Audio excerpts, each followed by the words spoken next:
Hello friends, I am Sweety Singh Rajput. Welcome back to my YouTube channel. So guys, आप सभी कैसे हैं? आई होप आप बहुत अच्छे होंगे और बहुत अच्छे से अपनी पढ़ाई करोगे। जैसा कि आज है 28 April 2023, daily current affair by SSR. इस लेक्चर में हम डेली 5 वर्ड्स वोकैबुलरी के लर्न करते हैं।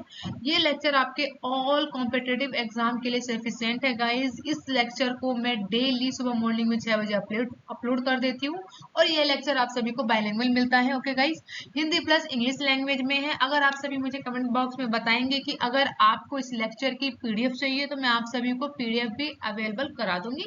अब यहाँ पे स्टार्ट कर लेते हैं हम लोग सेशन, ज्यादा देरी ना करते हुए। सो गाइस, आप सभी को क्या करना है, कमेंट बॉक्स में लिखना है जय हिंद जय भारत। थर्ड ऑफ द डे है गाइज आज का। Everything easy but when you are a busy. Everything easy when you are a busy, यानी कि अगर एवरीथिंग यानी सब कुछ आसान है जब तक आप बिजी हैं अपने काम को करने में। But nothing easy when you are a lazy. लेकिन तब तक आसान नहीं है कुछ भी चीज जब तक आप अपना आलस्य नहीं छोड़ते। अगर आप अपने आलस्य में रहेंगे, लेजीपन आप में रहेगा, तो आप अपने कर्तव्य को और काम को पूरा नहीं कर पाएंगे, तो आपके लिए कुछ भी चीज आसान नहीं रहेगी। ओके, द थर्ड ऑफ द डे क्या हो गया आज का guys? Everything easy when you are a busy but nothing is easy when you are lazy. So start करते हैं सेशन। जैसे कि आज है 28 April 2023, daily current affair by SSR.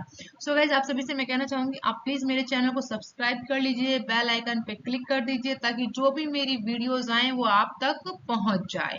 Start करते हैं सेशन। जैसे कि फर्स्ट क्वेश्चन आप सभी के सामने है। ओके, हाल ही में विश्व बौद्धिक संपदा दिवस कब मनाया गया है? When has world intellectual property day been recent celebrated recently? तो गाइज, यहाँ पे करेक्ट ऑप्शन है ऑप्शन ए, यानी 26 अप्रैल को। 26 अप्रैल को हम मनाते हैं वर्ल्ड इंटेलेक्चुअल प्रॉपर्टी डे। अब जानेंगे इसी के बारे में, विश्व बौद्धिक संपदा दिवस के बारे में। तो विश्व बौद्धिक संपदा की बात की जाए तो इसे बोलते हैं वर्ल्ड इंटेलेक्चुअल प्रॉपर्टी डे, जिसे हर वर्ष हम कब मनाते हैं? 26 अप्रैल को इस वर्ष को इस दिवस को मनाते हैं। यह दिवस जो है बौद्धिक संपदा के महत्व को उजागर करने के लिए मनाया जाता है। यानी इम्पोर्टेंस जो है इसके बारे में बताई जाती है कि बौद्धिक संपदा हमारे लिए कैसे महत्वपूर्ण है। विश्व बौद्धिक संपदा का संगठन की बात करूं तो संगठन कब कर दिया गया था? 2000 में इसको स्थापित कर दिया गया था। इसका मेन उद्देश्य क्या है? ये है कॉपीराइट, पेटेंट, डिजाइन, ट्रेडमार्क के दैनिक जीवन पर प्रभाव के बारे में जागरूकता को बढ़ाना विश्व बौद्धिक संपदा का कार्य है। इसका उद्देश्य जो ऑब्जेक्टिव रखा गया है। ओके, विश्व बौद्धिक संपदा जो है दिवस 2023 की जो थीम है उसकी बात करेंगे तो इस वर्ष की जो थीम है गाइज वो है महिला और आईपी। क्या है गाइज? महिला और आईपी जो है वर्ल्ड इंटेलेक्चुअल प्रॉपर्टी डे की थीम है, जिसका फुल अगर मैं बात करूं तो पूरा यहाँ पे थीम है जो है तीव्रता, नवाचार और रचनात्मक। ये इस वर्ष की थीम रखी गई है। विश्व बौद्धिक संपदा संगठन मतलब कि वर्ल्ड इंटेलेक्चुअल प्रॉपर्टी ऑर्गेनाइजेशन की स्थापना कब कर दी गई थी? 1967 में इसको स्थापित कर दिया गया था। वहीं इसे लागू कब किया गया था? तो लागू हुआ था ये 1970 में। अगर बात करूं यूएन की, जो यूएन है उसकी ये 15 विशिष्ट एजेंसियों में से एक है। यानी विश्व बौद्धिक संपदा जो है यूएन की 15 विशिष्ट स्पेशल एजेंसियों में से वो एक एजेंसी है। ओके, ये सभी बात याद रखिएगा। नेक्स्ट क्वेश्चन है आप सभी के सामने। हाल ही में 200 T20 इंटरनेशनल विकेट लेने वाले सबसे युवा गेंदबाज कौन बने हैं? Who has recently become the youngest bowler to take 200 T20 international wickets? तो गाइस, यहाँ पे करेक्ट ऑप्शन होगा यहाँ पे ऑप्शन बी, यानी शाहीन अफरीदी जो हैं वो सबसे युवा गेंदबाज बने हैं। 200 विकेट लिया है उन्होंने T20 इंटरनेशनल में। अब इस इमेज में देखिए आप सभी की, ये है शाहीन अफरीदी। ठीक है, ओके गाइज, ये है शाहीन अफरीदी। इन्होंने ओवरऑल T20 में बतौर तेज गेंदबाज में सबसे तेजी से 200 विकेट लेने का रिकॉर्ड अपने नाम दर्ज करवा लिया है। इन्होंने 143 मैचों में इस कारनामे को हासिल कर लिया है। इस मामले में इन्होंने साउथ अफ्रीका के पेसर कागिसो राबड़ा का रिकॉर्ड तोड़ दिया है, इन्होंने 146 मैचों में 200 विकेट अपने नाम हासिल कर लिया है। तो यहाँ पे 263 कर लीजिएगा। ओके, तो शाहीन अफरीदी को याद रखिएगा, इन्होंने T20 में 200 विकेट लेने वाले पहले गेंदबाज बन गए, सबसे युवा। ओके, नेक्स्ट क्वेश्चन है आप सबके सामने थर्ड। हाल ही में किस राज्य के मुख्यमंत्री ने 5T यानी 5T स्कूल ट्रांसमिशन के तीसरे चरण की शुरुआत की है? Recently, the chief minister of which state started the third phase of 5T school transformation? तो गाइज आपको पता चल गया होगा ये कौन है, ये है उड़ीसा के ये क्या है, मुख्यमंत्री है नवीन पटनायक। यानी ये यहाँ पे 5T स्कूल ट्रांसफॉर्मेशन का काम कहाँ शुरू किया गया है, तीसरा फेज जो स्टार्ट हुआ है वो उड़ीसा में हुआ है। ठीक है, भुवनेश्वर उड़ीसा के मुख्यमंत्री हैं, उड़ीसा के मुख्यमंत्री हैं नवीन पटनायक जी ने, इन्होंने मंगलवार को T20 स्कूल परिवर्तन पहल में तीसरे चरण की शुरुआत कर दी है। इस तरह के तहत मुख्यमंत्री ने 4 जिलों में और 357 प्रवर्तित विद्यालयों का उद्घाटन किया है। उन्होंने पूर्ण निर्मित संस्थानों में गंजम जिले के 106 उच्च विद्यालयों और वहीं अंगुल में 87, और अगर बात करें यहाँ पे नेक्स्ट तो क्योंझोर में 57 और जगतसिंहपुर जिले में 107 स्कूलों को शामिल किया गया है। वहीं बात करें नेक्स्ट पॉइंट की तो राज्य सरकार के एक बयान के मुताबिक तीसरे चरण में कुल 2151 सरकारी हाई स्कूलों का कायाकल्प किया गया है। तो ये याद रखिएगा, उड़ीसा सरकार के द्वारा T20 स्कूल परिवर्तन पहल की शुरुआत की गई थी, जिसका अब इस वर्ष वो लोग तीसरा फेज कंप्लीट कर रहे हैं, तो उसमें स्कूलों को प्रवर्तित किया जाएगा। ओके, अब बात करेंगे यहाँ पे नेक्स्ट क्वेश्चन की, हाल ही में किस राज्य में महंगाई राहत शिविर शुरू किया गया है? तो in which state dearness relief camp has been started recently? तो गाइस करेक्ट ऑप्शन है यहाँ पे, यहाँ पे फोर्थ क्वेश्चन का गाइस करेक्ट ऑप्शन है ऑप्शन ए, यानी राजस्थान में शुरू किया गया है, महंगाई राहत शिविर को शुरू किया गया है। अब बात करेंगे यहाँ पे हम लोग नेक्स्ट क्वेश्चन की, हाल ही में किस देश का कॉमर्शियल लूनर लैंडर चांद पर असफल लैंडिंग के बाद गुम हो गया है? Recently which country commercial lunar lander went missing after unsuccessfully landing on the moon? तो गाइज यहाँ पे करेक्ट ऑप्शन होगा ऑप्शन बी, यानी जापान। जापान देश का कॉमर्शियल लूनर लैंडर चांद पर असफल लैंडिंग करने के बाद वह गुम हो गया है।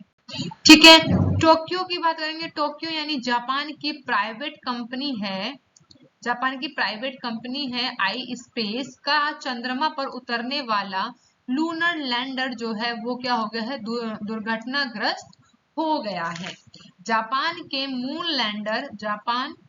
मून लैंडर को चांद पर ले जाने वाली पहली कंपनी है आई स्पेस ने बुधवार को यह जानकारी दी कि उनका प्रयास जो है विफल रहा है, यानी जो चांद पर वो उतरा लेकिन वो मून लैंडर था वो दुर्घटनाग्रस्त होने के बाद वह गुम हो गया है।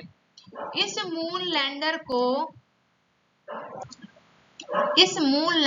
को हाकुटो आर मिशन 1 के नाम से जाना जा रहा है। कंपनी ने बताया है कि मून लैंडर को रात में चंद्रमा की सतह पर उतारने का पूरा प्रयास किया गया था, लेकिन लैंडिंग होने के लगभग 25 मिनट बाद कंपनी से संपर्क टूट गया था। बाद में कंपनी ने वादा किया है कि वह नए मिशन के साथ आगे बढ़ेगी। तो ये यहाँ पे इम्पोर्टेंट है कि मून लैंडर जो है चांद पे उतरने वाला था वो कौन से देश का था, तो जापान का था। तो जापान की कौन सी कंपनी थी, तो वो कंपनी कौन थी, प्राइवेट कंपनी आई स्पेस थी। ठीक है, अब नेक्स्ट जो है हम बात करेंगे यहाँ पर हाकुटो आर मिशन 1 के बारे में। क्या है ये, तो इसके बारे में बात करें तो आई स्पेस का यह एक लैंडर 2 मीटर यानी 6.5 फीट से अधिक लंबा है और 340 किलोग्राम यानी कि 750 पाउंड का वजन है इसमें। हाकुटोक ने पिछले महीने चंद्र कक्षा में प्रवेश किया था, यानी कि लूनर ऑर्बिट में हाकुटो ने प्रवेश कर लिया था, एंट्री कर ली थी। लैंडर को राशिद रोवर ले जा रहा था। यह पहला अरब निर्मित चंद्र अंतरिक्ष यान था जिसमें दुबई के मोहम्मद बिन राशिद अंतरिक्ष केंद्र बनाया गया था। तो ये सभी बातें थी यहाँ पर हाकुटो आर मिशन से रिलेटेड। ये कहाँ का मिशन है? ये जापान का मिशन है। तो ये सभी बातें हमने यहाँ पे डिस्कस कर ली है। नेक्स्ट क्वेश्चन है आप सभी के सामने 6। हाल ही में किसने मन की बात @ पर राष्ट्रीय सम्मेलन का उद्घाटन किया है? Who recently encouraged national सम्मेलन on मन की बात @ मन की बात other 100? तो गाइज आपको पता होना चाहिए यहाँ पे @100, ठीक है, अदर नहीं होगा यहाँ पे। तो गाइज आपको पता होना चाहिए कि मन की बात जो है वो पूरे आने वाले रविवार को पूरे 100 एपिसोड हो जाएंगे। तो इसमें बताया गया है कि इसके लिए उद्घाटन, राष्ट्रीय सम्मेलन का उद्घाटन किसने किया है? @100 पर। तो गाइज करेक्ट ऑप्शन है ऑप्शन ए, यानी जगदीप धनखड़ जी ने @100 पर राष्ट्रीय सम्मेलन का उद्घाटन किया है। ठीक है, नेक्स्ट क्वेश्चन है, हाल ही में देश के रतन टाटा जी को अपने सर्वोच्च नागरिक सम्मान से सम्मानित किया है। तो किसने किया है? Which country has the honoured Ratan Tata it with it highest civil honour? तो गाइस करेक्ट ऑप्शन है ऑप्शन ए, यानी कि ऑस्ट्रेलिया। ऑस्ट्रेलिया ने रतन टाटा जी को अपने सर्वोच्च नागरिक सम्मान से सम्मानित किया है। जैसे कि आप सभी इस इमेज में देख सकते हैं रतन टाटा जी को, जिन्हें राष्ट्रीय ऑस्ट्रेलिया के सर्वोच्च नागरिक सम्मान से सम्मानित किया गया है। नेक्स्ट यहाँ पे बिजनेस डेस्क, यानी कि भारत के दिग्गज उद्योगपति और टाटा ग्रुप के मानद चेयरमैन रतन टाटा को ऑस्ट्रेलिया के सर्वोच्च नागरिक सम्मान से नवाजा गया है। हाल ही में ऑस्ट्रेलिया के राजदूत ने इसकी जानकारी को ट्वीट करते हुए रतन टाटा को ऑर्डर ऑफ ऑस्ट्रेलिया से सम्मानित किया है। तो याद रखिएगा, ऑर्डर ऑफ ऑस्ट्रेलिया से किस देश ने सम्मानित किया है रतन टाटा जी को? तो ऑस्ट्रेलिया के राजदूत ने। ऑस्ट्रेलिया के ब्रांड एम्बेसडर राजदूत बेरी ओ फेरेल ने अपने ट्वीट में कहा है कि भारत के साथ ही ऑस्ट्रेलिया में भी रतन टाटा का योगदान रहा है। यह एक दिग्गज बिजनेसमैन है। ये याद रखिएगा, यहाँ पे इम्पोर्टेंट है कि रतन टाटा जी को ऑस्ट्रेलिया के सर्वोच्च नागरिक सम्मान से नवाजा गया है हाल ही में। नेक्स्ट क्वेश्चन है आप सभी के सामने 8। हाल ही में नेस्कॉम के अध्यक्ष के रूप में किसे नियुक्त किया गया है? Who has been appointed as a chairman of NASSCOM recently? तो गाइस करेक्ट ऑप्शन है ऑप्शन सी, यानी कि अनंत महेश्वरी। अनंत महेश्वरी, यानी कि इस इमेज में आप देख सकते हैं इन्हें, ये है अनंत महेश्वरी, जिन्हें नेस्कॉम के न्यू चेयरमैन के लिए अपॉइंट किया गया है। अब बात करेंगे यहाँ पे माइक्रोसॉफ्ट इंडिया के अध्यक्ष बने हैं अनंत महेश्वरी को नेस्कॉम का अध्यक्ष नियुक्त किया गया है। आईटी उद्योग निकाय नेस्कॉम को 25 अप्रैल को 2023-14 के लिए माइक्रोसॉफ्ट इंडिया के अध्यक्ष बने हैं अनंत महेश्वरी को अपना नया अध्यक्ष नियुक्त कर लिया है। अब बात कर लेंगे यहाँ पे हम national association of soft and service company, यानी कि नेस्कॉम। तो नेस्कॉम की फुल फॉर्म क्या है? National association of software and services company. तो यहाँ बात करेंगे ये क्या है, नेस्कॉम क्या है? एक आपकी गैर लाभकारी औद्योगिक संघ है जो भारत के आईटी उद्योग के लिए सर्वोच्च निकाय है। इसकी स्थापना कब हुई थी नेस्कॉम की? तो 1988 में नेस्कॉम की स्थापना हो गई थी। इसके महत्वपूर्ण प्रयासों में भारत के आईटी, सूचना प्रौद्योगिकी और बीपीओ यानी बिजनेस प्रोसेस आउटसोर्सिंग उद्योग को काफी समर्थन मिला है। नेस्कॉम ने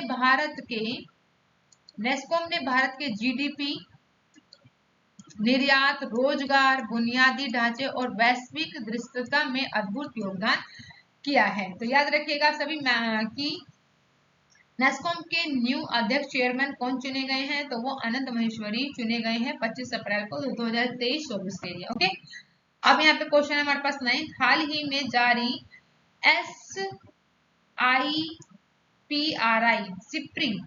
सिप्री की रिपोर्ट के अनुसार कौन सा देश वैश्विक समय में सीट्स पर रहा है। According to the recently release the SIPRI report, which country has been on top global time? तो गाइस करेक्ट ऑप्शन है ऑप्शन ए यानी America.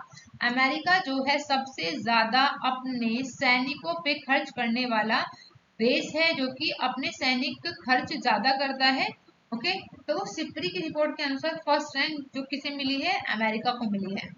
World military expenditure rose by 3.7% in real time in 2023 to reach a record higher, यानी कि $2,240 billion ये America खर्च करता है अपने मिलिट्री पर। ठीक है, दुनिया के बड़े हुए सैन्य खर्च के पीछे के रिपोर्ट में रूस और यूक्रेन युद्ध को जिम्मेदार माना गया है, कि जो सैनिकों सैन्य खर्चा जो बढ़ा है उसके पीछे का जो मेन कारण है वो क्या है,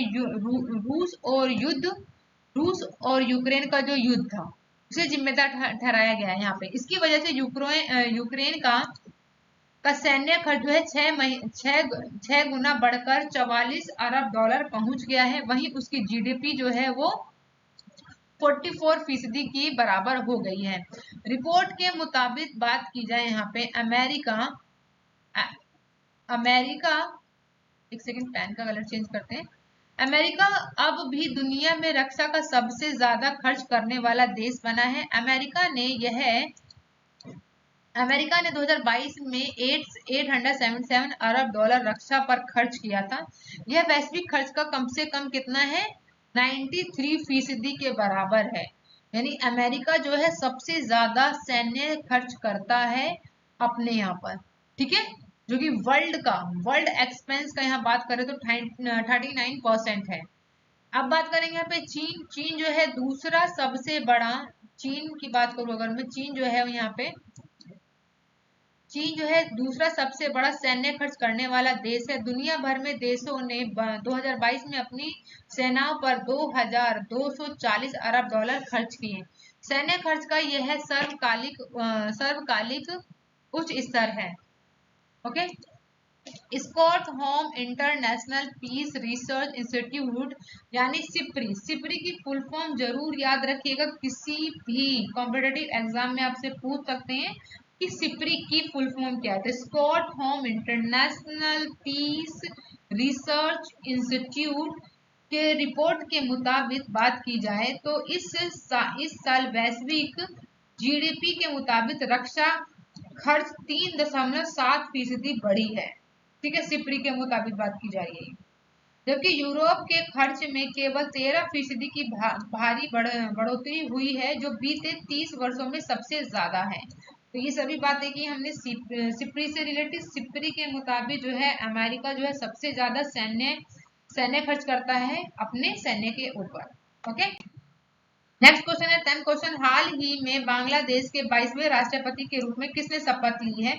who has been sovereign in as the president of Bangladesh recently 22। ठीक है, तो गाइस यहाँ पे करेक्ट ऑप्शन होगा ऑप्शन बी, यानी कि मोहम्मद शहाबुद्दीन। इस इमेज में आप देख सकते हैं ये बांग्लादेश के बने हैं 22वें राष्ट्रपति, जिनका नाम है मोहम्मद शहाबुद्दीन। ओके, पूर्व न्यायाधीश है मोहम्मद शहाबुद्दीन, जो कि बांग्लादेश के नए राष्ट्रपति, यानी फरवरी में ही इन्हें चुन लिया गया था, लेकिन अभी इन्हें हाल ही में शपथ दिलाया गया है। तो 74 इयर्स के हैं ये शहाबुद्दीन। निर्विरोध यानी बिना किसी विरोध के इन्हें निर्वाचित कर लिया गया है राष्ट्रपति के पद के लिए। बांग्लादेश के मुख्य निर्वाचन आयुक्त काजी हबीबुल अवल ने शहाबुद्दीन को निर्विरोध राष्ट्रपति चुने जाने की घोषणा की है। वहीं मोहम्मद शहाबुद्दीन ने बांग्लादेश में 22वें राष्ट्रपति के रूप में शपथ ग्रहण किया है। स्पीकर शिरीन शर्मिन चौधरी ने बंग भवन के ऐतिहासिक दरबार हॉल में 73 वर्षीय शहाबुद्दीन को शपथ दिलाई है। तो याद रखिएगा आप सभी, बांग्लादेश यानी पड़ोसी है हमारा देश, तो पड़ोसी देशों के बारे में ज्यादा पता होना चाहिए हमें। तो पड़ोसी देश हमारा बांग्लादेश है, वहां के राष्ट्रपति नए बने हैं जो 22वें नंबर के हैं, उनका नाम है मोहम्मद शहाबुद्दीन। अब आप सभी को मुझे कमेंट बॉक्स में बताना होगा कि बांग्लादेश की प्रधानमंत्री कौन है। कमेंट बॉक्स में आप उनका नाम लिख के जरूर मुझे बताइए। ओके, ये क्वेश्चन है मेरा आप सभी से। अब यहाँ पे हम बात करेंगे अपने फेवरेट सेशन की, जो कि हमारा फेवरेट सेशन होता है 5 वर्ड्स एवरीडे के होते हैं, जो कि हम लर्न करते हैं। सो गाइस, जैसा कि आप सभी के सामने फर्स्ट वर्ड है आप सभी के सामने पुरलोन। पुरलोन का मीनिंग होता है चुराना। वहीं सेकंड वर्ड आता है आप सभी के सामने ग्लोट। ग्लोट का मतलब होता है घूरना। ओके, ग्लोट का मीनिंग क्या होगा? घूरना। ऐसे ही थर्ड वर्ड है आप सभी के सामने टिजी। टिजी टिजी का मतलब होता है घबराहट होना, ठीक है ना, घबराहट या घबराहट होना, टिजी। एंड फोर्थ वर्ड है टॉक्सिक। टॉक्सिक का मतलब होता है विषणन। विषणन, टॉक्सिक का मीनिंग क्या होगा? विषणन। ऐसे ही आज का जो है हमारा फिफ्थ वर्ड है आप सभी के सामने अब्सिस्ड। अब्सिस्ड का मतलब होता है जुनून। अब्सिस्ड का मीनिंग क्या होता है? जुनून। तो ये हमारा यहाँ का सेक्शन कंप्लीट हो गया है 5 वर्ड्स एवरीडे, जो कि हम लर्न करते हैं। Okay, thank you for watching guys. So guys, मिलते हैं हम लोग नेक्स्ट क्लास में। Bye bye, take care. आप प्लीज मेरे वीडियो को शेयर कीजिए, लाइक कीजिए। अगर आपको ये वीडियो इंफॉर्मेटिव लगती है तो प्लीज लाइक एंड शेयर करना ना भूलें। मिलते हैं नेक्स्ट क्लास में। Bye bye guys, take care.